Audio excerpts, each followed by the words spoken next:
disebutkan bahwa soal dinasti politik, anak presiden yang saat ini maju sebagai cawapres menjadi kontestan pilpres, tanggapan Anda? Ya, saya tentu berharap petisi 100 juga adalah bukan seperti elit ya, memang aspirasi rakyat gitu. Jadi memang saya punya harapan itu juga, bahwa jangan sampai kita juga melihat hari ini ya antara DPR tadi menjadi kritik hari ini yang jauh dengan masyarakat, harusnya itu bisa menjadi mekanisme yang ada. Tapi terlepas dari itu, apabila Bang Faisal bicara soal kecurangan pemilu, saya ingat sekali di setiap pemilu yang saya ikuti, isu kecurangan itu selalu ada gitu. Selalu ada, tapi ya kita cuma bisa berharap Bawaslu, tadi Bang Angga bilang KPU, aparat penegak hukum ya bekerja dengan baik gitu. Terlepas dari apapun segala tuduhan yang terjadi atas kecurangan gitu.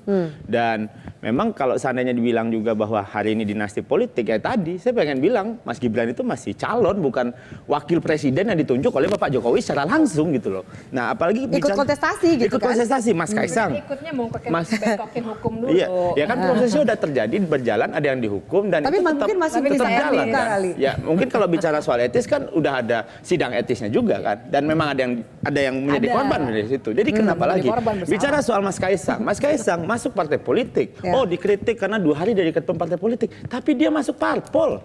Partainya sedang bertarung, ya. Mau 2 hari, mau 2 menit, 2 jam, partainya lagi bertarung di pemilu, dia tarung di proses elektoral gitu. Terus Mas Bobi kan juga tidak langsung dipilih jadi wali kota Medan, ya kan, dia ikut pemilu. Mas Gibran ikut pemilu, semuanya ikut pemilu. Jadi salahnya di mana? Jadi pemilu kita ini salah semua. Anda ngerasa paling dirugikan nggak sih karena paslon Anda dianggap paling mendapat restu dan dukungan dari presiden dengan pemajulan ini? Ya nggak masalah sih, maksudnya kita coba pisahkan ini secara fair aja gitu. Ini nih masalah elektoral. Apa yang mau dipisahkan? Masalah elektoral kah? Atau masalah Bang Faisal punya keresahan atas apa yang terjadi. Dan kita pahami juga bahwa memang mungkin kritikannya ada yang masuk juga gitu. Tapi ya bagi kita hari ini, apabila dituduhkan bahwa Prabowo Gibran adalah bagian dari dinasti politis, lo kita tarung kok ini, kita nggak minta menang langsung gitu. Ini tarung loh, bukan berkompetisi juga.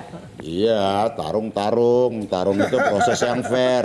Jadi saya mau kasih analogi ke kau, Paldo. Ya, ini yang berulang-ulang saya sampaikan dengan pasca MK tadi. Ini menyangkut tentang etika publik. Ya. Kita naik mobil atau bus angkutan umum, ada tempat duduk kosong di situ. Boleh kita duduk? Boleh. Ada aturan yang kita langgar? Tidak ada. Gitu loh. Tapi di sebelah kita ada ibu yang hamil. Ya. Ketika kita tidak memberikan kesempatan terhadap ibu yang hamil tadi, meskipun kita tidak ada aturan yang kita langgar dengan menduduki kursi kosong tadi, apa itu tidak melanggar etika publik? Pantas tidak itu? Tidak. Itulah disebut etika. Nah, putusan MK tadi itu jelas-jelas pelanggaran etik. Kemudian digunakan untuk pencalonan paslon yang saat ini ikut dalam kontestasi tadi.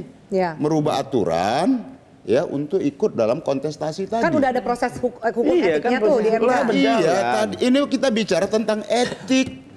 Gitu loh, secara hukum tidak ada lagi yang dilanggar. Secara aturan tidak ada dilanggar. Etika, yang norma etika itu di atas dalam pasal-pasal hukum tadi itu. Nah, itulah yang kemudian ya puncak gunung es yang saya katakan tadi itu putusan etik yang melanggar etik di MK. Kemudian terjadilah, kita lihat nih fakta-fakta hari ini terjadi di Medan, bagaimana ASN guru-guru diarahkan paslon tertentu. Terjadi di beberapa daerah-daerah yang sekarang udah mulai terblow up ini. Nah, sehingga kemudian tadi, Paldo sebentar, yang namanya proses kecurangan apa segala macam, ya, ketika negara melakukan proses kecurangan melalui aparatur negara, ya, itulah yang mendatangkan ketidakadilan. Karena apa? Negara itu harus netral, aparatur negara diatur undang-undang. Sekali lagi kita ingat, dan perlu kita sampaikan, pemilu bukan sarana pelanggengan kekuasaan. Sekali lagi harus diingat, pemilu bukan sarana pelanggengan kekuasaan. Maka ya, pemilu itu dalam negara demokrasi, dia adalah bagian dari sirkulasi elit, ya menghadirkan kepemimpinan yang menjunjung tinggi etika, moral dan berpihak kepada demokrasi dan berpihak kepada sudah rakyat. kami tanggap, Mbak. Ya, Masinton. jadi Silakan, Mbak.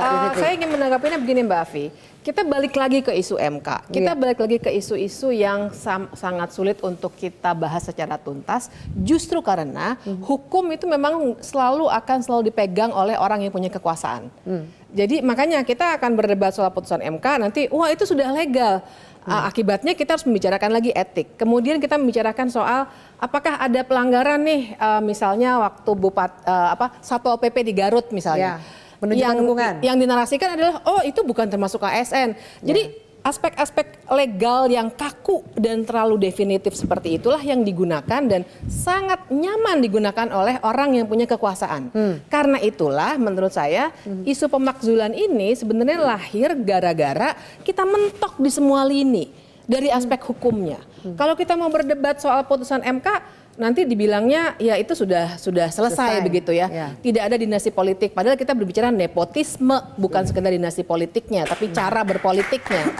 Nah, jadi karena mentok di sana sini, kita mengalami suasana di mana hukum memang dikooptasi oleh kekuasaan bahkan MK, maka lahirlah cara untuk mengkritik bernama pemakzulan. Nah, ini saya melihatnya sebenarnya seperti itu. Jadi memang pemakzulan ini tidak bisa kita maknai secara sempit, kemudian ukurannya adalah Jokowi akan berhasil turun atau tidak. Bukan itu.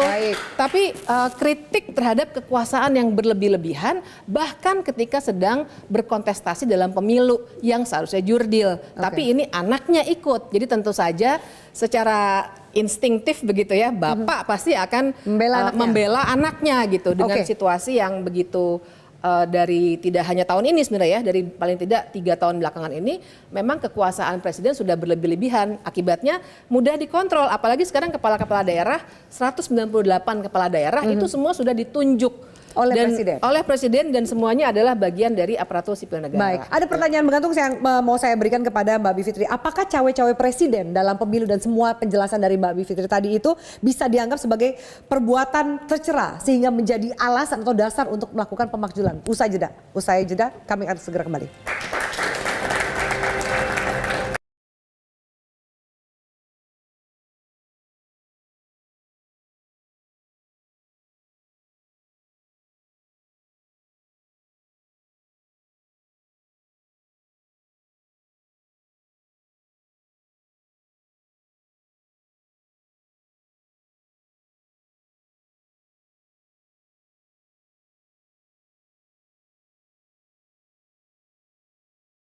Jelajahi cara baru mendapatkan informasi. Download Metro TV Extend sekarang.